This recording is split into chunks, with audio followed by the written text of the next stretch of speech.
복합문화융합단지가 실패하게 된 것에 대해서 좀 물타기를 하려고 이렇게 하는 것 아니냐라고 하는 이런 의견도 있고요.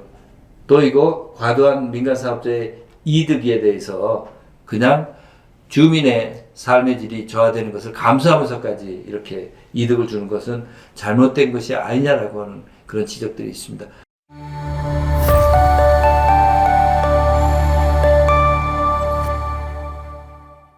오늘은 고산동 복합문화융합단지에 물류센터가 들어온다라고 하는 문제과 관련해서 전문가를 모시고 토론해 보고자 합니다. 고산동에 있는 복합문화융합단지 2015년에 청사진을 제시할 때 기대 많이 했습니다.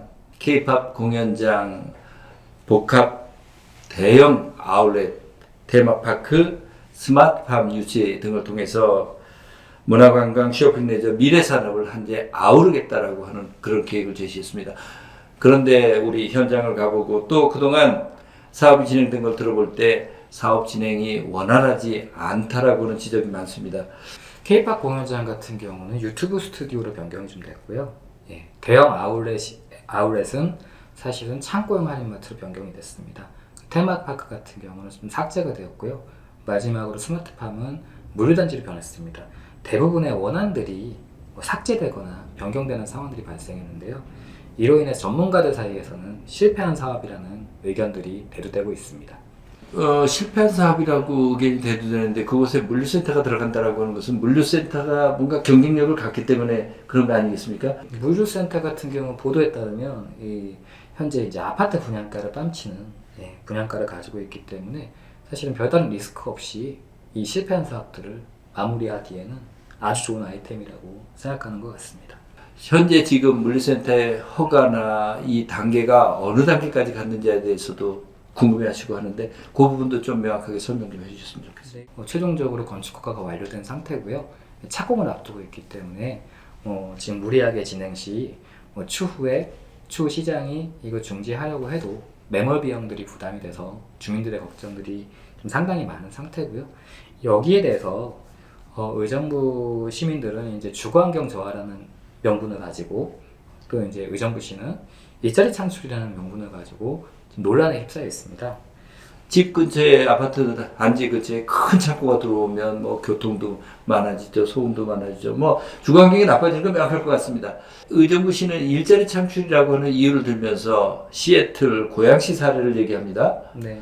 두 도시를 불쑥 얘기하니까 이게 맞는 것 같기도 하고 아닌 것 같기도 하고 저는 좀 아니다 싶기도 한데 이 내용의 논리의 허와 실이 무엇인지에 대해서 좀 짚어줄 필요가 있을 것 같습니다. 시민들의 그 주장들은 서울의 환경대학원, 우리나라에서 가장 도시 분야에 권위 있는 대학원이죠. 그쪽에서 이 물류단지에 대한 주거환경 저하에 대한 논문들이 이미 발표가 됐고요. 의정부시에서 주장하는 시애틀 같은 경우는 사실은 페이스북, 구글, 애플, 마이크로소프트, 보잉, 아마존의 본사 이런 것들이 있는 기업으로서 제2의 실리콘밸리고요. 이렇게 제2의 실리콘밸리가 될 수 있었던 계기들은 고임금 노동자들에 대한 그 근로소득세를 폐지를 함으로써 인재들이 몰려드는 계기들이 좀 있었고요. 하나는 지역사회에서 이 대학의 역할들이 아주 산학협동들이 엄청 잘 돼서 이렇게 발전한 걸로 알고 있고요. 고향이나 이런 데에 있는 물류단지들의 현황들을 살펴보면요.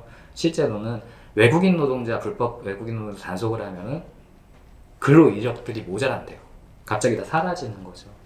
지금 의정부시가 일자리 창출이라고 주장하고 있는 물류단지들은 외국인 노동자들을 위한 일자리 창출이라고 얘기해도 과언이 아닐 것 같습니다. 두 번째로 이제 의정부시에서 집값 상승론들을 얘기했는데요. 문제는 2019년도와 2020년도의 데이터를 인용했다는 점이 가장 큰 문제인데요. 그 시기에 대한민국 부동산은 안 오른 데가 없습니다. 이걸 가지고 어떤 정책을 판단하는 지표로 삼는다는 것들이 의정부시는 왜 이런 주장을 할까? 이런 것들이 좀 궁금해지는 그런 상황이라고 생각합니다. 물류단지 때문에 시애틀이 발전했다 이렇게 말하는 건 정말 맞지 않는 이야기고요. 또 고양시에 물류단지가 들어가서 집값 올라지 않았느냐라고 말하는 것도 역시 적정한 데이터를 가지고 설명하는 것이 아니다라고 이렇게 이해가 됩니다. 물류단지를 위해서 그린벨트의 해제가 과연 정당하느냐라고는 논란이 좀 남아있는 것 같고요. 네. 복합문화융합단지가 실패하게 된 것에 대해서 좀 물타기를 하려고 이렇게 하는 것 아니냐라고 하는 이런 의견도 있고요. 또 이거 과도한 민간사업자의 이득에 대해서 그냥 주민의 삶의 질이 저하되는 것을 감수하면서까지 이렇게 이득을 주는 것은 잘못된 것이 아니냐라고 하는 그런 지적들이 있습니다. 네, 지비해제 같은 경우는 일반적으로 우리가 잘 알고 있는 밀락지구라든지 고산지구라든지 뭐 이런 공공주택을 짓기 위해서 이 지비해제를 하는 경우들이 있고요.